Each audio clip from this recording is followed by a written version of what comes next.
tenía previsto una charla que estaba anunciada de una manera que era una reflexión sobre lo que es la creación en Canarias desde el punto de vista del músico y sobre todo del músico popular y sobre todo del músico popular que toca timbre. Pero consultando con David el resto del contenido, creímos, así que yo lo culpo a ti también, que era mejor pues en este contexto algo que tiene que ver con la hibridación de los patrones culturales de lo que Canarias es un absoluto referente, ¿no? Comentaba la alcaldesa cómo la geografía condiciona la manera de ser y la manera de sentir y de relacionarse con la vida, con el hecho insular en este caso, y el hecho insular pues marca en nuestro territorio una construcción de la cultura que tiene que ver con la tricontinentalidad tan cacareada, por lo ello no cierta, y esa condición de euro-afroamericano que nos confiere una singularidad única de ser canarios, ¿no? No somos ni africanos, ni europeos, ni americanos, sino la suma de todas esas cosas que es mucho más que el aditivo de las partes, ¿no? Bueno, si les parece, lo que vamos a hacer es una pequeña reflexión sobre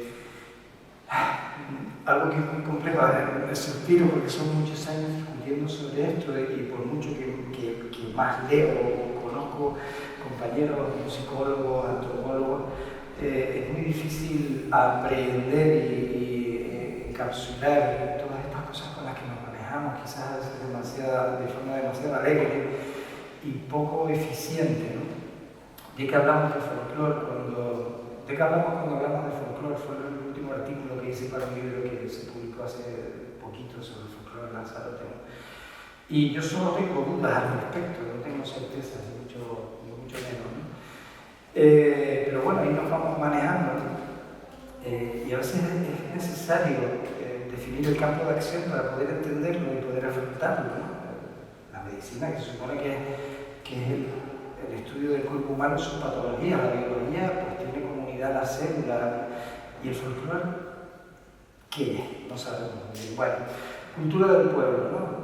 Así fue como se definió por primera vez por William Newton en una revista Días de Neum, es una historia muy alto conocida y muy escrita, que escribió por primera vez esa palabra para referirse a algo que empezaba a contemplarse por parte de los investigadores y que antes era por una serie de tradiciones que hacía el pueblo.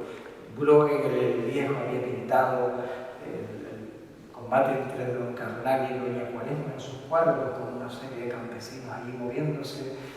Se conocen las cantigas de Alfonso X el Sabio, pero bueno, era una cosa que estaba en una cultura subsidiaria, ¿no? Del pueblo. Y a partir del siglo XIX, con la visión antropológica del buen salvaje y con la nueva visión del mundo y los viajeros de la época, empieza a estudiarse esto. Bueno, luego aparece el concepto de patrimonio, el patrimonio cultural, el patrimonio inmaterial, la identidad y todos estos conceptos que, sobre todo a mediados del siglo XX en adelante, empiezan a cobrar bastante importancia dentro del mundo del pensamiento, empiezan a redefinir un poquito más todo esto, ¿no? Después nos vamos a meter demasiado en teorías, pero sí quería que, porque hablamos de eso siempre de música folclórica, de folclore, ¿y de qué estamos hablando? Bueno, es un poquito complejo.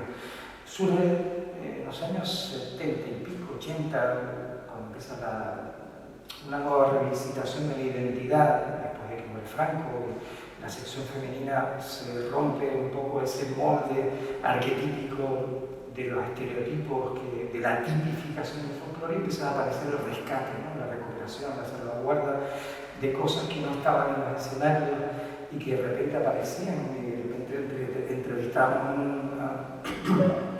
anciano o una anciana y decía, no, lo que hacen los grupos no es lo que nosotros hacemos en los bailes.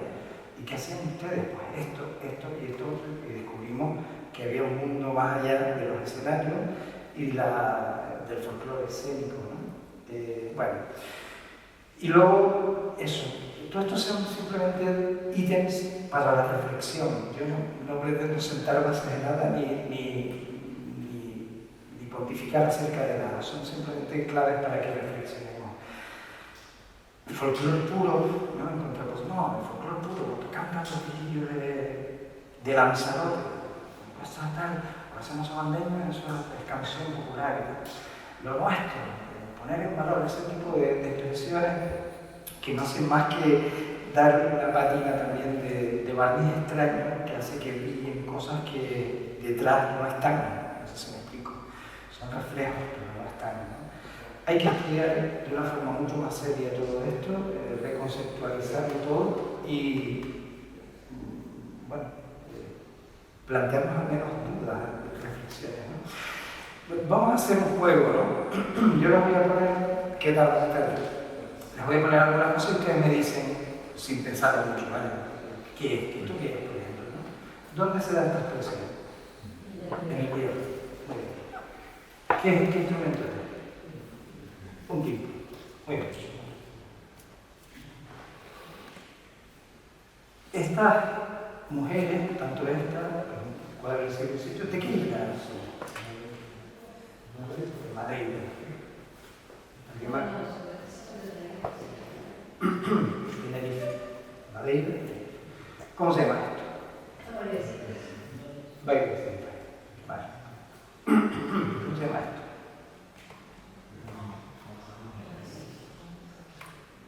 No sabemos. De todo lo demás sabemos. Esto es al principio del siglo XX, en 1914. Un carnaval, ahí dice, mira los patos cabreros. Los patos cabreros. ¿Dónde, en qué ciudad fue tomada esta foto? Una murga al principio del siglo XX. Gran Canaria, y por ahí dijeron Montevideo y Gran Canaria. Yo, así como de pronto hubiera dicho en Tenerife, ¿no? La primera murga, en el área, fue. Bueno, ¿de qué tradición se trata? No sabemos. Venga, ¿cómo se llama, no sé, esto? Lucho Canaria. ¿Y la maña cuál es? Ya eso lo diga al fin, ¿verdad? Lucho Canaria. Una burra, creo. Una burra, creo que es. Una burra. Una burra. Sí. Muy bien. Muy bien. La respuesta. Esto es Fregenal de la Sierra. Son los lanzadores de la Virgen de la Salud. Su complejo musical, que es muy rico, igual que el del Hierro, no tiene las mismas melodías, pero todo es flautita, es flautita. No se parecen en nada a la melodía, a primer oído. Pero es lo mismo. Estos sí son de Hierro. Hostia, se parecen mucho, ¿verdad? Vale. Y entonces, ya solo con esto dice, espérate, lo nuestro, el folclore puro, espera. Vamos a reflexionar, ¿no? Esto es un charanguista de Potosí. Sí. No, los timbres primeros decimos Moravia, de Lanzarote y tal, exactamente. Sí. Un charango de hoy, en un charango de hoy descubrimos un parentesco notable con el timbre, pero en un charango antiguo son casi lo mismo. Estamos poniendo uno de los tantísimos ejemplos de pequeños cordófonos que se encuentran en un amplio marco geográfico, no solamente panhispánico o portugués y americano, no solamente por Asia, también hay instrumentos similares. Por cierto, bueno, da igual. Y por Europa también, en Georgia tienen el banduri, por ejemplo. Bueno, sí, muy bien. Aquí este señor está muy puesto, hace todo. Que no es fácil, esto está hecho con mala leche. Claro, sí, bueno, y sí, no sé si han estado en Madeira, ¿verdad? ¿No? Los que están allí. Bueno, me casqué en un festival folclórico de todos los grupos de la isla, que eran como 17, y digo me casqué porque al tercer grupo ya era todo lo mismo, ¿no? Y son muy parecidos, ¿no? Los trajes, la forma, los instrumentos, el rayado, la braguilla, el machete. Esto es una joven, Eleanor Murray, hija del cónsul británico en el siglo XVIII, pintada por un autor anónimo que está tocando un machete. Es un timple, o sea, es un timple.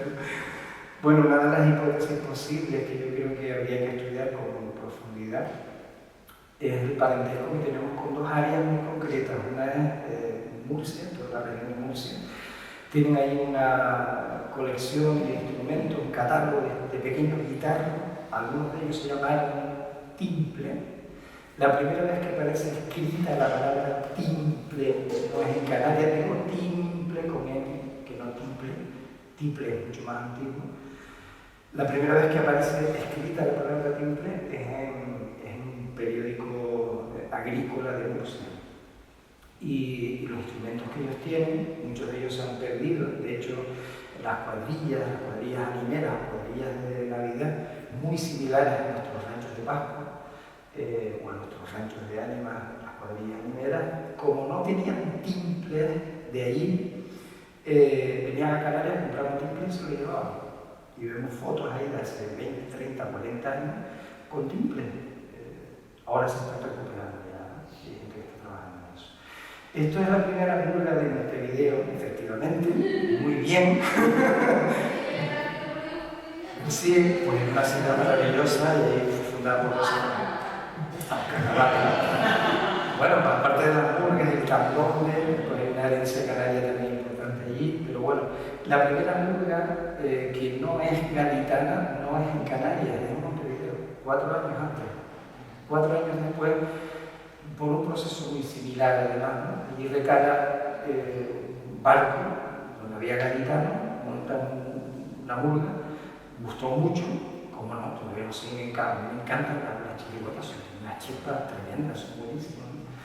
Y gustaron mucho, conectó con ellos y montaron esa primera murga. Y aquí fue en 1918, con motivo de empieza la guerra mundial y todo esto. Entonces, un carguero que se llama el Laia, con Y, que venía a proteger las islas y a asistir a náufragos, ¿no? Pues los alemanes derribaban un barco y ellos iban, asistían a los náufragos, ¿no? Y montaron una murga en Tenerife, esa primera murga, hay fotos de eso, se parece mucho a esto, y ahí nacen las murgas en Tenerife, y por ende en Canarias. Pero primero allá, una murga, Tarragón dice, Dios, podría ser, no sé en quién quiere, ¿no? O la Funifa de Tenerife, ¿no? O sea, el mismo, ¿no? Esto se llama Chiraoba y es la lucha patrimonio de la humanidad. Tenemos que luchar nosotros porque la nuestra lo fuera, pero es de Georgia. Es que es lo mismo. Estuve hace unos meses ahí en Georgia y no pude ver la lucha. Lo que sí hice fue comprarme el instrumento, pude haberlo traído. Se llama banduri, que es como un timple, suena más a 4 venezolanos, interesantísimo el sonido. Y bueno, pues tiene esas dos conexiones con Canarias, el banduri, que es un timple un poquito más grande, y la lucha que es escandalosamente parecida, ¿no? Escandalosamente parecida, ¿no? Pues Chiraoba, que no es lucha canaria y no es una bufa. No se en georgiano. Bueno, y justo las cosas que son nuestras no se conocen tanto, ¿no? Esto es el maple, el palo de maple, que está una costumbre celta que se extiende por muchos sitios del planeta. Yo creo que si tuviéramos que elegir cuál es la expresión tradicional, dancística, más extendida en todo el planeta, yo diría que es esto. Está en todos lados. Porque tiene que ver con la vocación a la naturaleza, la celebración de los ciclos naturales, es decir, alrededor de un árbol florido, sobre todo si es frutal, la gente bailaba celebrando que la vida renacía. Eso se da en muchas culturas, eso desde México hasta Asia, pero bueno, el origen europeo, al menos de las tradiciones de los bailes de cintas que perviven básicamente en Tenerife, se dan, el origen se da sobre todo en el Reino Unido, lo que es Escocia, Inglaterra, etc., ¿no? Con el maple o palo de mayo, que es súper interesante, más todas las tradiciones de mayo, los mayos que se hacen en La Palma, las folías de mayo que se hacen en Cuenca o se hacen en Venezuela, a la Cruz de Mayo, en fin, hay una maravillosa conexión de todo lo tradicional y de todo lo folclórico que nos hace cuestionar maravillosamente aquello de lo nuestro, que es lo nuestro. Y esto es una de las dos danzas que hay en Weimar. Estas viven en Tenerife. Un compañero y yo, Pablo, y bueno, tres, de ahí también escribimos para gente como Laura que está por ahí, y para compositores, por ejemplo, que quieran saber, te tengo que dejar uno, por cierto, que quieran tener, ¿cómo es el toque de ese? Pues ahí lo hemos escrito todo, hay como 20 variantes de Tenerife, ¿no? De tajaraste, ligadas a danzas rituales y procesionales, algo de lo que Oliver sabe mucho, porque se dedica básicamente a explorar ese tipo de ritmos y de géneros percutivos. Y digo, hay como 20 que vivan tanto, ¿no? Pero básicamente en Tenerife, ¿no? Y esta es una de las dos que hay en Weimar, la danza de San Pedro de arriba y San Pedro de abajo, que se hace básicamente con niños, 8 niños, 16, depende. Y con el tajaraste como tal. Pero alguien, por ejemplo, de aquí, en el Canario, o alguien de Lanzarote, le enseña a gente que no sabe lo que es. Sin embargo, ve a un charranguista de Potosí y sabe un timbre, o ve el otro y dice, o sea, no sabemos reconocer lo que así es de verdad nuestro. Bueno, esto es una tradición maravillosa que yo les invito a que visiten y contemplen y vean. Esto es en Santa Bárbara de Icor, es un barrio de Icor, donde tienen la tradición de los cestos y bollos. Yo he ido varios años al programita este que se llama de Tícula Puesta y estuvimos varios días allí y rodamos todo. Son una gente maravillosa que además te enseñan una cosa, esta cosa apocalíptica de la gente joven ya no quiere saber nada de la tradición y está todo perdido, que hay un montón de gente joven haciendo cosas maravillosas y esto se mantiene gracias a un grupo de gente joven. Hasta el frente de la asociación de Sergio hay una chica que es una luchadora, que no va a hacer que eso se pierda por nada. O sea, es realmente inspirador. Esto es muy bonito, esto es la antigua tradición de chicas que casaderas que salían, hacían las cosas estas con azúcar. Ahora ya no se hacen con azúcar, bueno, no les cuento porque sería un poco largo. Pero una tradición maravillosa, visualmente preciosa, que se celebra cada año en un barrio de Icor, de nuestras islas, y que es desconocida al resto incluso de Tenerife.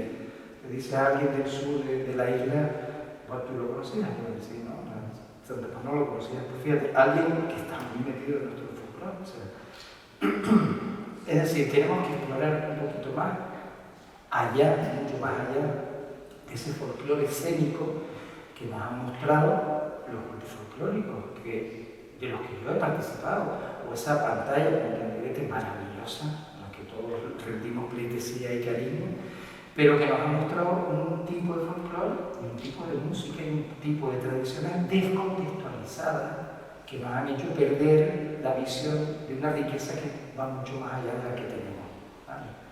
Entonces, eso no es un reproche, menos mal que tenemos a Tenerife, ahora la bodega Omeán, Noche de Taifas, todos los escenarios, todo maravilloso, no es una crítica, pero toca mirar más allá, ¿vale? Ir más allá del folclore escénico, ¿no? Esto es la danza de varas de Chimiche. En este caso, una cosa que organizamos en la laguna, recuperando un antiguo rito del cuerpo, y los invitamos. ¿Se acuerdan que les dije que tú dijiste se parecen mucho, ¿no? Es una de esas danzas rituales y procesionales que se conservan en Tenerife. No vean ustedes que no hablamos nada de esto, o sea, es súper bonito, ¿no? Y ellos tienen una melodía que no es un tajaraste, de las pocas melodías que no son un tajaraste, y bailan con ese tipo de elementos, ¿no? Esto era el examen que yo hubiera suspendido también, está hecho con mala uva, ¿no? Pero es para que reflexionemos, ¿vale? ¿Qué es lo nuestro? ¿Qué es el folclore canario? La UNESCO entra en juego y propone un marco que a mí me parece bastante útil y yo les sugiero, si son amantes de esto, que lo lean, porque es muy bonito todo el previo. Cuando dicen hay que salvaguardar el patrimonio no solamente material, ya tenemos Toledo, el Alcázar y la Giralda y la Gran Muralla China, pero y más allá de eso, pues hay que salvaguardarlo en material, ¿no? Y ahí entra en juego, como digo, un marco teórico que es bastante acertado y bastante amplio, ¿no? Como para darnos una visión un poquito más rica, enriquecedora de los blancos y negros que a veces tenemos con respecto a la cultura tradicional. Bueno, estos son los diablos de Yare de Venezuela, que son patrimonio de la humanidad.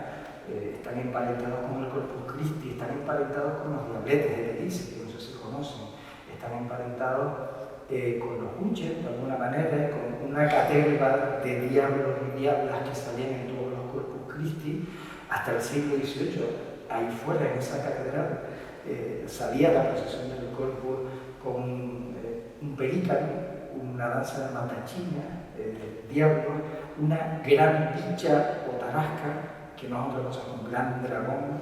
Se tocaba la matraca, que tiene una matraca magnífica en la catedral de aquí de Las Palmas. Es decir, cosas que no tienen nada que ver con el Corpus de hoy, ¿no? Y están emparentados con esto que sí pervivió. Esos diablos y todas esas cosas pervivieron en algunos lugares donde la Inquisición no llegó, como en Sudamérica, en pueblos de Venezuela, como Yare, digo que permanecen, o porque se trasladaron de fecha. En el Corpus Christi de Teguise, por ejemplo, salían los diablos y se prohibió en el siglo XVIII por parte de los ilustrados, que no de la Iglesia, ¿no? Un edicto de Carlos III. Y entonces ellos lo pasan al carnaval y sobreviven como una tradición carnavalesca. Pero el origen es el Corpus Christi y emparentado con ellos están los muchos diablos danzantes que hay por todo el ámbito panhispánico, hispánico también, y que existían en Canarias y que perviven en algunos casos. El flamenco fue dedicado también, fue declarado como patrimonio material, el mariachi, cosas que a todos nos suenan mucho, ¿no? Y el silbonero, que de momento es la única expresión que tenemos en Canarias de patrimonio inmaterial que ha sido declarada por la UNESCO, ¿no? Yo creo que podríamos luchar por conseguir que otras cosas lo fueran. Hay unas cuantas, ¿no? Yo diría que la folía, por ejemplo, la folía es un género maravilloso, antiquísimo, que arranca, incluso en el barroco, es el siglo XVII y XVIII, es cuando alcanza su esplendor como género, ¿no? Yo qué sé, Carlo Corelli, Gaspar Sanz, un montón de Vivaldi, un montón de compositores hicieron variaciones sobre folía. Por corrupción de la palabra folie, locura en francés, bailar en folie era bailar en rueda y de una forma alocada. Y sale ahí un género que se convierte en una especie de hit parade en el barroco europeo, ¿no? Y muchos compositores, como digo, hacen variaciones sobre folía, ¿no? Y en todas las cortes europeas se bailaba la folía. Llega a Canarias, igual que llega a otros muchos lugares, pero se conserva, como nos enseñó hace ya muchos años nuestro querido Lothar Sieben, la musicóloga de aquí en Canarias, que hizo un magnífico estudio sobre la folía. Habría que seguir abundando en eso. Y la folía histórica es la única que queda en el mundo, según él. Habría que hacer más estudios que conservan las características de la folía barroca, ¿no? Como les digo, hay folías en el Levante español. Me he ido por ahí por Xàtiva, etc. Hay un montón de pueblos, al Concejo de la Estrella, en Cuenca, etc. Hay unos cuantos, ¿no? Cuatretón, un pueblo donde tienen unas folías que son tanto como historia, y hay muchas folías en España, más de las que podría parecer. Porque en algún momento esas folías barrocas derivaron de lo que se llamó folías de España. Luego empiezan los maestros de guitarra de Vihuela a componer folías, unas folías maravillosas escritas para el laúd barroco, se llama folía gallega, etc. Eso es un mundo tremendo. Pero en Canarias es donde permanece la folía histórica, según Lothar Sieben. ¿Por qué no luchamos para declarar eso patrimonio de la humanidad? Miren, les acabo de decir unos vínculos, hay unos cuantos, ¿no? O sea, En Venezuela, la furia mediante a la Cruz de Mayo, etc. La furia gallega, etc. Desde aquí yo creo que podríamos reivindicar que la furia fuera patrimonio de la humanidad. A lo mejor no solo eso, más cosas, pero ¿por qué no la furia?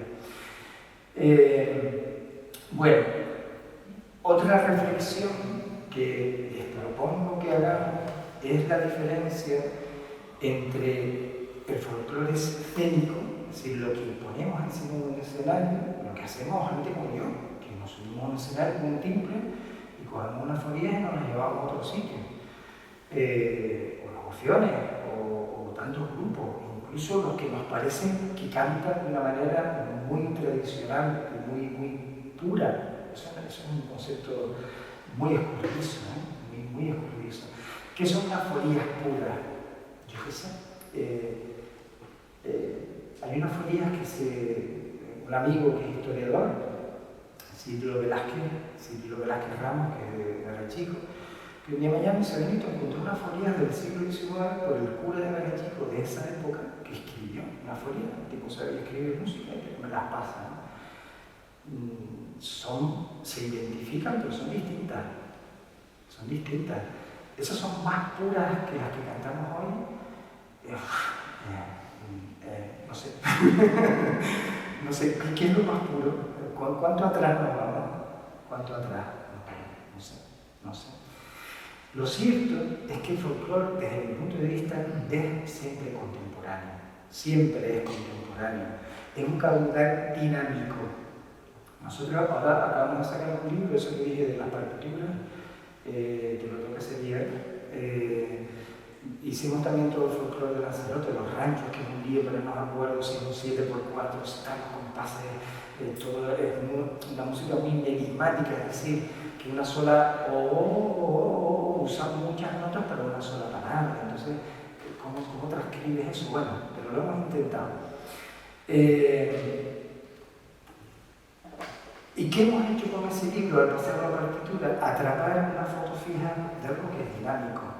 Si yo ahora empieza la lluvia, ojalá que no, y yo hago así, y cojo, digo, tengo la lluvia. No.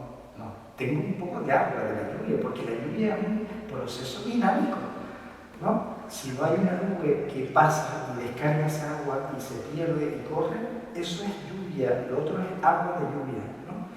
Lo que hacemos encima del escenario es agua de lluvia, no es lluvia, ¿no? Es un proceso dinámico y vivencial, y siempre enmarcado en un contexto tempo-espacial concreto. Es decir, los buches de Recife solo salen en martes de carnaval o en el entorno del carnaval, golpeando por las calles de Recife. En la misma época, pero unos kilómetros más arriba, en la villa de Telice, están los buches, los diabletes, que salen también en la misma época, pero en la villa de Telice. Pero es que unas islas más allá, en el Hierro, en esa misma época salen los carneros. Y son otra cosa. Entonces, los carneros pueden ir al Recife el martes de carnaval. Sí, hombre, claro que pueden ir, pero están descontextualizados, aunque están contextualizados en la época, pero no en el lugar. Igual que los buches aparezcan por las calles de la villa persiguiendo a los chinos, es raro, ¿no? Están descontextualizados.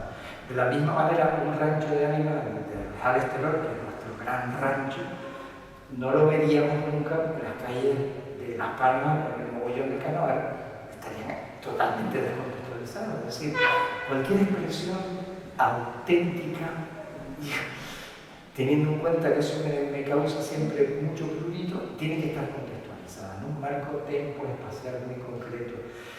¿Qué pasa? Que los marcos festivos han cambiado tanto, la sociedad ha cambiado tanto, que a lo mejor si no lo descontextualizamos y lo subimos al escenario se pierde. ¿Vale? Entonces nos queda esa opción, escribirlo en un papel o subirlo en un escenario. Y tenemos una especie de foto fija de algo que fue vivencial. Pero pensemos que eso es lo que estamos haciendo y que la tradición se da en un marco concreto que es vivencial y que la música tradicional subida en un escenario es música. ¿Vale? Es una reflexión, no es una aseveración. Por ejemplo, si yo voy a una romería, yo no sé tanto, porque no he estado contando, bueno, si estuve teniendo muchas romerías aquí también, pero bueno, si yo por ejemplo voy a la romería de Tegueste y no me he visto de mago, estoy raro, fuera de lugar, ¿no? Fuera de lugar. Pero ¿por qué si mi abuelo, que vivía en Fener, no se disfrazaba para toda la familia, por qué me tengo que disfrazar yo? ¿Por qué Aníbal no puede ir de guapo ahí con el pecho descubierto? Te digo, porque me gusta mucho la estética, y hacer un rollo de tambores, si él es hoy así, él es así, ¿sí? Bueno, como Rodrigo Cuevas, ¿no? Que hace un rollo y dice, yo soy así, tengo este look, ¿por qué no puedo vivenciar la tradición desde mi punto de vista actual, que es del siglo XXI, y yo soy así, tengo esta estética, y al mismo tiempo respeto y quiero mis tradiciones? ¿Por qué no? En la Gomera no se disfrazan para hacer su romería y su baile de tambor, ¿no? Y con esto no estoy diciendo que el disfraz, entre comillas, la ropa tradicional no debe mantenerse, por favor, claro que sí. Es nuestro patrimonio textil maravilloso y hay que recuperarlo, mantenerlo. Y a mí me gusta también, tengo ropa de mago, de campesino, todavía conservo las soletas de los campesinos cuando estuve de niño, los campesinos de Lanzarote, ¿no? Y me gusta vestirme de vez en cuando así, claro que sí, por favor. Pero a lo mejor no es necesario eso. Todo esto es poner en cuestión. Bueno, en el siglo XX, a mitad del siglo XX, no solo en Canarias, en todo el mundo occidental, básicamente el mundo occidental, se da el fenómeno del tipismo. Esta es la rondalla Agei de Lanzarote, una de las primeras que se forman en Canarias. Antes hubo otros grupos, grupos sabinosos más antiguos, por ejemplo, ¿no? Incluso los emigrantes de Argentina en los años 40, 50 ya montaban grupos folclóricos, es decir, pero bueno, digamos que sobre los años 40 y largos, 50, empieza a consolidarse la tipificación de la tradición. La gente se disfraza, se uniforma, se viste de una manera muy concreta, aparece la sección femenina, los coros y danzas de educación y descanso, no entremos en eso, pero hay que analizarlo para comprender por qué se dio eso, y se tipifica, es decir, lo que antes era una tradición viva, normal, natural, contextualizada, se estandariza, se tipifica y aparece lo típico, el tipismo. Tipismo, no lo digo despectivamente, no se lea nunca una visión despectiva de nada de lo que digo, es descriptiva, para que entendamos de dónde viene nuestra música, nuestra forma de entenderlo. Ellos, se suban al escenario, eran folcloristas muy buenos, pero muy buenos, gente que cantaba muy bien, gente que tocaba fino, como decían ellos, ¿no? Y tocaban repertorios clásicos también, que animaban bailes en casinos diferentes de varios sitios de la isla de Lanzarote, ¿no? O sea, no eran cuatro bebillos maduros y que no sabían nada, no, tocadores finos. Escuchan las grabaciones que hicieron en el año 63, está bien tocado, está tocado con buen gusto, con pulso, hay síncopas, hay música ahí, está bien, está bien. Pero estereotipan el folclore de Lanzarote, la estereotipan. Entonces, el solonongo, que no entremos en eso ahora, pero es una invención de don José Marieli, de una cosa que recordaba aquí de Gándara cuando era joven, y verdad, pues se convierte en el solonongo más conocido de todas las islas, justo porque es un puro invento. La Isa de Uno, claro, cantadores ahí como Pedro Martín, que por cierto formó parte de los Oceanes, después cuando vino para Las Palmas, que cantaban con muy buen estilo, Juan Betancor, que tenía una voz brutal, o sea, enorme, una voz grandísima de tenor, ¿no? Lo oí de niño y siempre me estremecía escucharlo, ¿no? Lo hacían tan bien que aquello se convirtió en el folclore de Lanzarote. Y ahora me veo con ellos, con Tito Pereira, con gente que son amigos, ¿no? Gente que va siendo mayor, ¿no? Y dice, Tito, ¿y esto? Tito Pereira es uno de los que estuvo la ley, muy pibito, y es el que mantiene el grupo Guadalfía, el grupo Arrocha. Y hay la expresión que sale siempre lo de toda la vida. Vale, entonces es otro de los clichés, ¿no? Lo nuestro, lo de toda la vida, el folclore, lo típico. Uf, cuidado, cuidado. Todo es válido, pero cuidado porque esto es dinámico. Fuerteventura pasó a similar. Estos trajes que siempre reconocimos como más breves son obras, como ustedes sabrán mucho, ¿no? De un pintor de aquí, maravilloso, ¿no? Que tipificó y hizo los trajes de todas las islas. ¿Cómo se llama este? Martín Fernández de la Torre, perdón. Cuando abren el museo, por cierto, es un museo maravilloso. Pero han pasado años y llevaron por decir, pasa a ver al pintor más maravilloso, tal, y no lo pueden enseñar aquello porque está cerrado. Ahora tiene una exposición en Madrid, ¿no? Habrá que irse a Madrid a disfrutar de nuestro Martín Fernández de la Torre. Bueno, pues algunos pintores como él hicieron, inspirándose en eso, igual estas cosas ya las saben, ¿verdad? Inspirándose en el norte de África y tal, este es traje típico. Y pasó también en varias islas, con otros pintores, como La Palma, bueno, en fin, Fierro, que hizo los trajes de La Palma, y bueno, entonces todo esto da lugar a lo que yo llamo una recreación nostálgica de una realidad inexistente. La primera romería de Canarias actual, de las romerías actuales son un teatro, o sea, la gente se viste de lo que no es. ¿Quién de aquí trabaja en el campo? Que es campesino, que es agricultor. Nadie. Pero ¿quién de aquí ha ido a una romería y se ha puesto un traje? Todos nosotros, todos. Es decir, tú no, nos hemos disfrazado de lo que no somos para participar de una evocación nostálgica de una realidad que ya no existe. Eso no es malo, pero seamos conscientes de lo que estamos haciendo. ¿Vale? La primera romería de las del siglo XX, ¿no? Las romerías de verdad, emotivas, qué sé yo, la sequía y la peste y no sé qué, en la laguna del siglo XVI, y el gremio de los agricultores eligen por sorteo un santo y le prometen a ese santo que salga que le llevarán todo a hacer una serie de promesas, ¿no? ¿Sabes, San Benito? Que un santo que tiene un nombre muy bonito, por cierto. Casualmente. Pero esa romería, claro, porque yo organizé una de esas romerías y me intenté informar, yo orgulloso de que estaba organizando, un pibe ahí saliendo a Lanzarote y la romería de San Benito que tiene 5 siglos. Hostia, no tiene 5 siglos, tiene 50 años. Es nuevita, o sea, porque esa romería de verdad emotiva, eso se perdió. Y alguien, ¿quién lo recuperó? La burguesía de la época, ¿no? Todos los nombres se saben, no recuerdo. Pero la primera es en Santa Cruz, Tenerife. Diego Grosa, que lo cita en 1901, propone hacer un paseo romero por las calles de Santa Cruz y se hace. Luego eso no fructifica porque era una cosa contra la natura, ¿no? En la laguna pegaba más, la pegaba negra, el campesinado, la gente todavía tenía un apego más campesino que lo que podía tener en Santa Cruz. Pero la primera romería actual se inventa en Santa Cruz de Tenerife.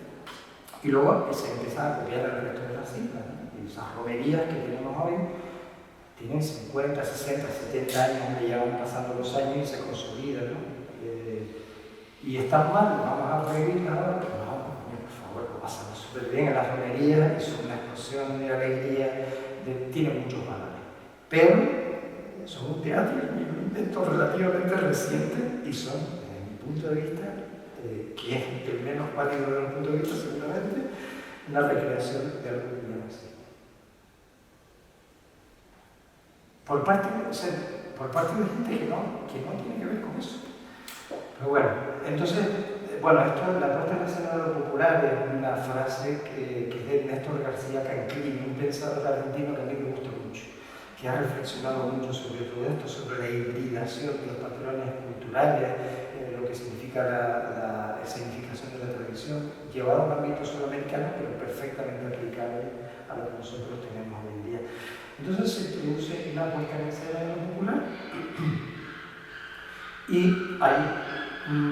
se utiliza la música popular como espectáculo de masa, de los que yo también participo y he participado, tuve 14 años viviendo a los salvadoreños, y lo intentas hacer con el máximo respeto, lo intentas hacer con la mejor de las disposiciones y que aquello artísticamente sea bonito, ¿no? Y que tenga un fundamento siempre detrás, siempre ha habido un fundamento detrás, y el Fideo, pues siempre, cualquier cosa que se hizo, los niños grabaron el primer romance que se tiene, nos dice, La Dama y el Pastor, que se escribió por primera vez, los primeros tajarastes los grabaron ellos, ¿no? Es decir, que hay mucho valor aquí, ¿no? Yo flipaba, yo creo que me enamoré de la música popular, no por sabaneños, sino por emociones, escuchando la Isa de Salón, aquella maravillosa que los Ángeles de Lima que grabaron, a mí me fascinó, en parte me dediqué a esto por esas cosas, ¿no? Es decir, esto es un valor, claro que sí, y puse los sabaneños, pues, perdón, porque estuve ahí un poco de años, pero cualquiera de los otros grupos, ¿no? Tiene un gran valor, pero hay que analizarlo como un fenómeno también de masa, un espectáculo, ¿no? Que se pretende grabar discos, que se registra en la propiedad intelectual y que recibe derechos de autor por eso. Y yo no registro una folía, una Isa, eso no lo hago nunca, ¿no? Si no es un tema mío, sí. Pero muchos registran folías, marmeñas, como son los tuyos, son de la gente, ¿no? Estás aprovechado, ¿no? Pero, en fin, yo qué sé. En fin, estamos en un mundo en el que ya todo es mercantilizado. Bueno, algunas experiencias personales. Se puede trabajar en retradicionalizar algo, no lo dije, la retradicionalización de algunas cosas. Bueno, se puede intentar. La laguna algunos años se ha quitado, claro, este año lo volvimos a volver a hacer y se ha vuelto vamos a ver si lo volvemos a consolidar. Esto es Diablo de Tarasca, que cogimos, nos pegamos un par de años en los archivos de la laguna, y luego contamos con gente como Manuel Hernández, que es un historiador maravilloso, catedrático de la laguna, que es el más que ha estudiado todo el tema del cuerpo. Dijimos, mira, ven para acá, queremos hacer esto, filtranos todo lo que esté mal y no, teniendo en cuenta que nos sentamos con el obispo, y digo, mira, queremos hacer, mira la señor obispo, queremos hacer esto, ya no es religioso, es una cosa que existía en el siglo XVIII, pero que le parece. Y lo montamos con colectivos de toda la laguna. ¿Sabes? Está contando aquí con esto. Pues tienes que ir. y ahí intentamos, digo porque es de Tenerife, igual ustedes pues no.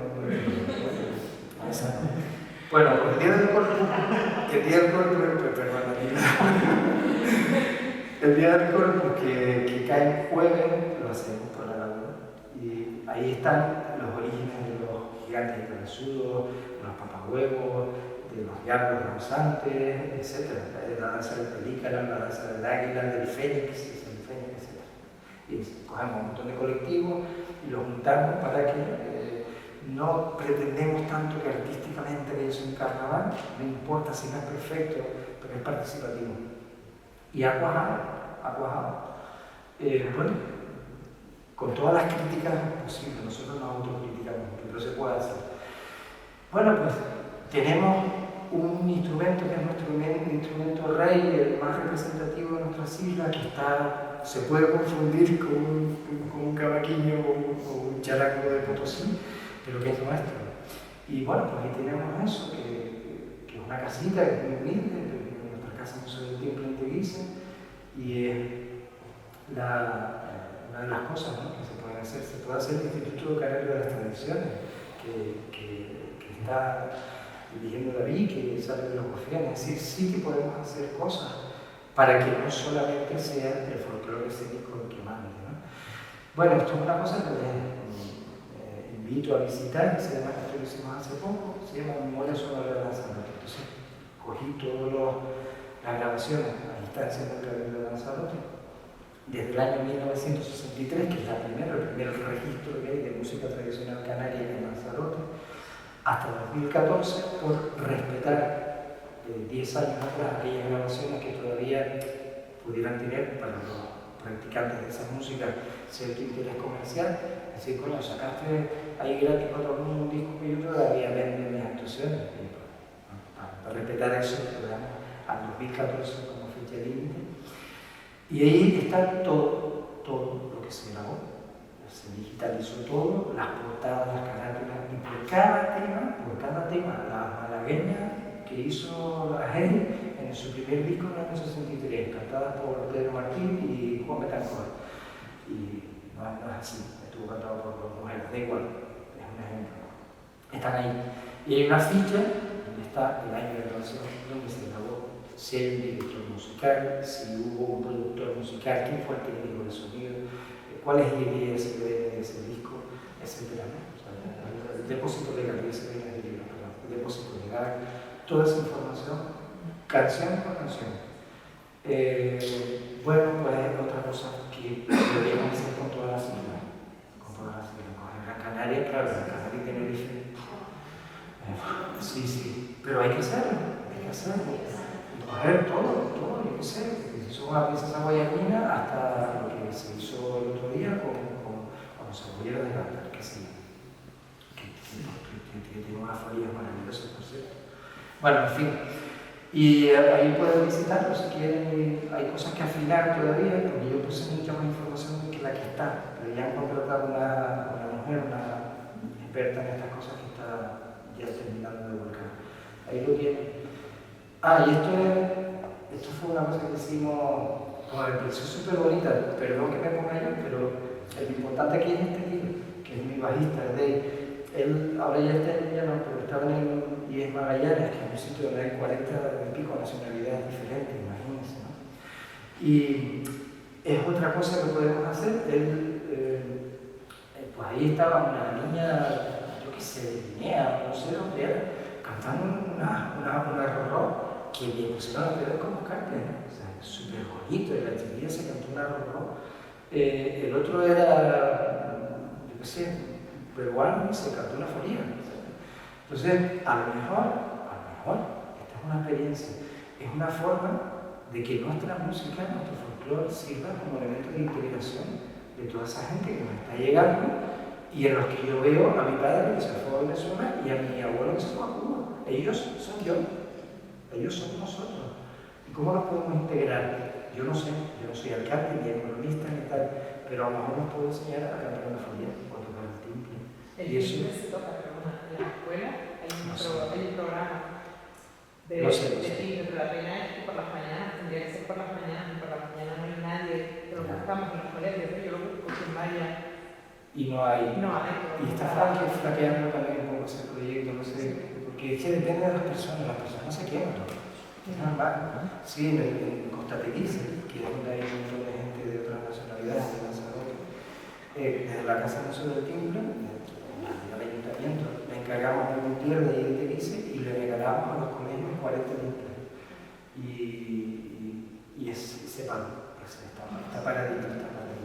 Pero bueno, es una herramienta que podemos utilizar para la integración social y emocional de estos pibes, que los reciben muy bien. Yo me quedé fascinado ese día, me quedé enamorado de estos chiquillos. Jubilado, yo busco jubilado en el colegio de enseñar. Pues sí. ¿Sabes? Aunque sea un poquito de esta, es una cosita chiquita. Pues o sea, los únicos que podrían a día de hoy son jubilados por los colegios, por amor al niño. Perfecto. Oye, igual me estoy recortar ya. No, me preocupa tu avión, porque no es otra cosa. Bueno, ya termino. Bueno, eso. En fin, propuestas para la reflexión. Revisión de conceptos, qué es culto, qué es popular, cosas otras, ¿no? Muchos compositores actuales, afortunadamente, hay una de ellas que hace maravillas con la música tradicional, es un tema con varios, lo han hecho dos días conmigo, ¿no? O una adaptación. Fue que se adaptó. La misma obra, pero se adaptó para formatos distintos, ¿no?